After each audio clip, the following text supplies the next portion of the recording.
Good morning, everyone. In this video, I'm going to be talking about the solution to that linear programming exit card. The formatting on my sheet is a little bit different, but it should be the exact same problem. So reminder, I only want you to watch this video after you've had a chance to try the problem on your own. So first, your variables.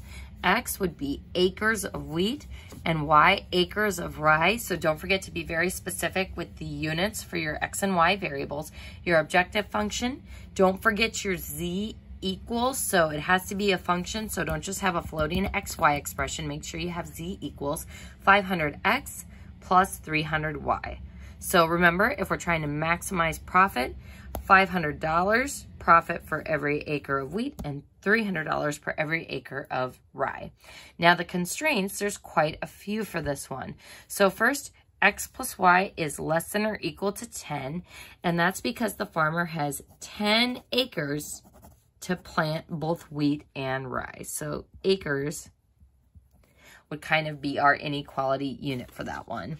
Then our next one, X plus Y is greater than or equal to 7. So he has 10 acres he can use, so less than or equal to 10, but he needs to plant on at least 7 acres. So X plus Y needs to be greater than or equal to 7 acres. He has $1,200 to spend, so that's going to be a total in terms of money. So it's kind of tough to see that dollar sign. And then it's $200, $200 per acre of wheat and $100 per acre of rye. So 200X plus 100Y less than or equal to 1,200 because he can't spend more than that. Our next inequality is X plus 2Y is less than or equal to 12. So this is in regards to the hours, where it says he has 12 hours to plant crops, so less than or equal to 12, and it takes 1 hour per acre of wheat and 2 hours per acre of rye. So 1x plus 2y less than or equal to 12. And then our last two inequalities are telling us, yep, you can't have negative acres of wheat or rye, so x greater than or equal to 0 and y greater than or equal to 0. Excuse me, so a grand total of 6 inequalities for this one. So what I have done is I have labeled my tables for each of those. So inequality number 1, using the cover-up method, x-intercept is 10, y-intercept is 10.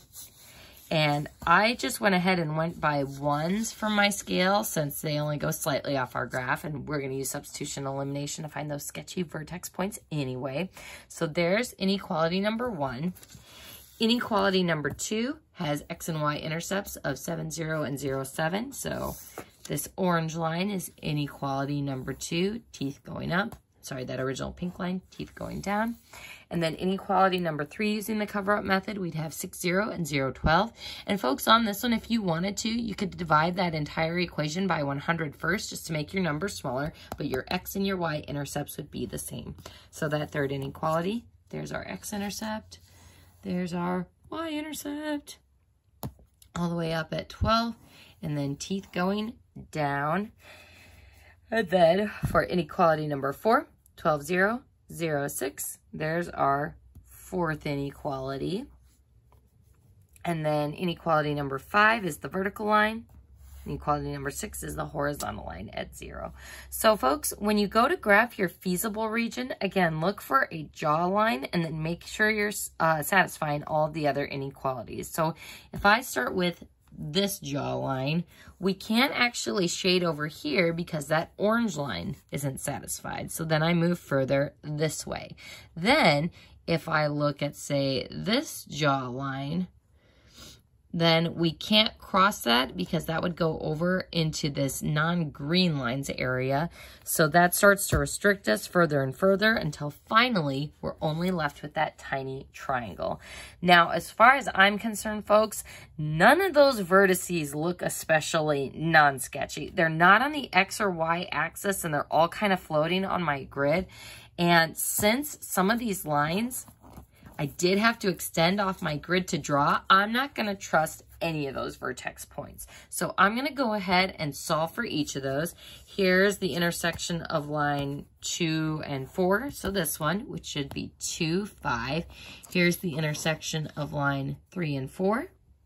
So there's 3, there's 4. So this point would be 4, 4. And then this point, 2 and 3, would be 5, 2. So all 3 of those were sketchy vertex points, but lucky for us, they all ended up coming out to be nice integers.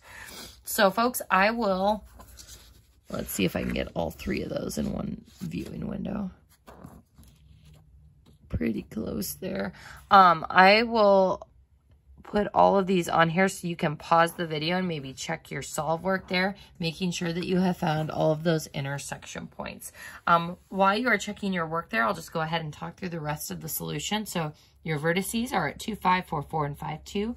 Plugging into that objective function, we get 2,500, 3,200, and 3,100. 3,200 is our max. And don't forget, folks, don't just say 3,200 at 4, 4. You have to use your units and you have to state it in the context of the problem. So the appropriate answer would be a max profit of $3,200 by planting 4 acres of wheat and 4 acres of rye. So make sure that you state your answer in the context of the problem. So folks, after you are done with this linear programming exit card, you can go ahead and start working on the Unit 5 review for your test tomorrow.